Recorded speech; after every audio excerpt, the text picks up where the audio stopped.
Connaissez-vous les 5 langages de l'amour? Chaque personne parle un langage d'amour maternel auquel elle est plus sensible. Quand on lui parle dans ce langage d'amour, la personne se sent aimée pour ce qu'elle est et son réservoir émotionnel est rempli. Le langage par lequel une personne exprime son amour n'est nécessairement celui de l'autre. Un partenaire peut avoir l'impression de faire des efforts et de donner des preuves d'amour qui ne sont pas considérées comme telles par l'autre partenaire. C'est tout le problème que Caramour propose de résoudre. Chaque langage d'amour a des dialectes, des sortes de patois. Les 5 langages de l'amour juste après le générique.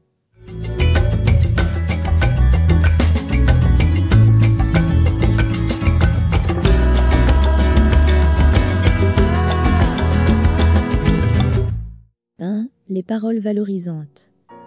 Il y a plusieurs façons de donner des paroles valorisantes. Tu peux donner des compliments, reconnaître les forces de ton ou ta partenaire, l'encourager dans ce qui est important pour lui ou elle, lui donner de la reconnaissance en le remerciant, lorsqu'il ou elle fait quelque chose qui est apprécié.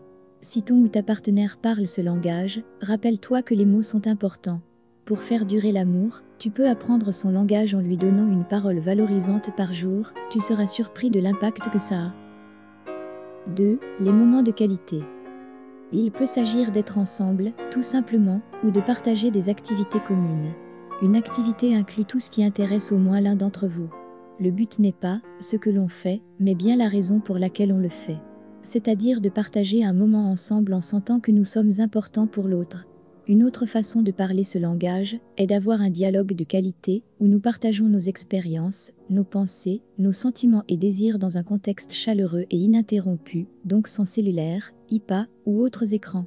Un dialogue de qualité est un moment rempli d'écoute empathique et de confidence. Pour que ce soit possible, il faut apprendre à écouter, ce qui peut être aussi difficile que d'apprendre une langue étrangère. C'est cette vraie écoute qui fait du dialogue un moment de qualité et qui permet de s'ouvrir et se livrer à l'autre. Si ton ou ta partenaire parle ce langage, tu peux lui demander une liste d'activités qu'il ou elle aimerait faire avec toi. Tu pourrais l'inviter à faire une activité qu'il ou elle apprécie. Tu peux aussi apprendre l'écoute empathique et vraie par l'entremise d'un atelier, d'une formation ou d'un livre. L'important est de lui accorder du temps, avec une qualité de présence irréprochable. 3. Les cadeaux. Un exemple est le cadeau physique, qui se donne et se reçoit. Ici, c'est la quantité qui compte plutôt que la qualité. C'est-à-dire que la personne comprend qu'elle est aimée, parce que tu as pris le temps de penser à elle, à ce qui lui ferait plaisir. Ce n'est pas une question d'argent. Le cadeau est un symbole, il peut même être gratuit.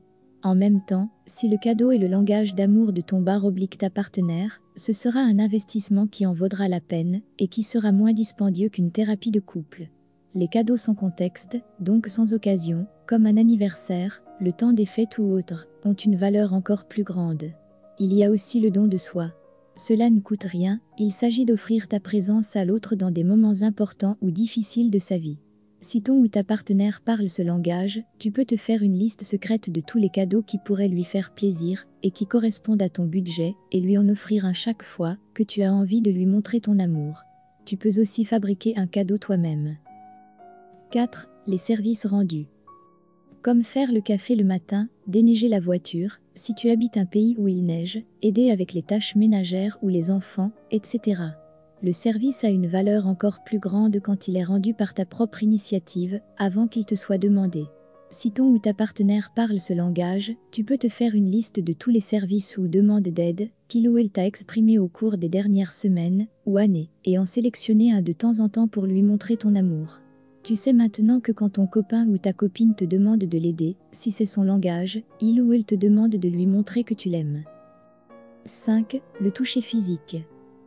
Se tenir par la main, s'embrasser, se câliner, faire l'amour, donner un massage, se frôler en le croisant, se toucher le plus souvent possible, lui donner un bisou à son arrivée du travail, regarder la télévision collée. Si ton ou ta partenaire parle ce langage, il s'agit simplement de le ou la toucher physiquement à chaque fois que tu veux lui montrer que tu l'aimes.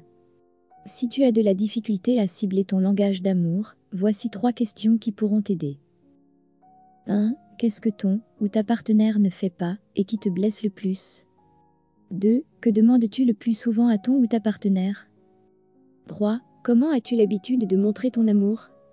Nous pouvons en conclure que l'amour est un choix, car nous pouvons simplement, avec ces nouveaux outils, choisir d'apprendre le langage d'amour de notre partenaire et exprimer notre amour par son langage. Cela aura des effets très bénéfiques et créera un climat favorable à la résolution de conflits. Répondre aux besoins de l'autre, par amour, est un choix qui mènera l'autre à se sentir en sécurité face à notre amour et à sentir qu'il ou elle a de la valeur à nos yeux. Même si parler le langage d'amour de l'autre n'est pas naturel, tout comme parler anglais quand tu es francophone, cela le deviendra à force de pratiquer et fera perdurer l'amour dans ton couple. Bien entendu, les langages de l'amour s'appliquent aussi avec tes enfants, tes amis ou tes collègues. C'est ici que je termine cette vidéo. Donc si vous l'avez aimée, partagez-la, aimez-la et surtout abonnez-vous pour ne rien manquer. Je vous retrouve bientôt pour une toute nouvelle vidéo, je vous aime tous.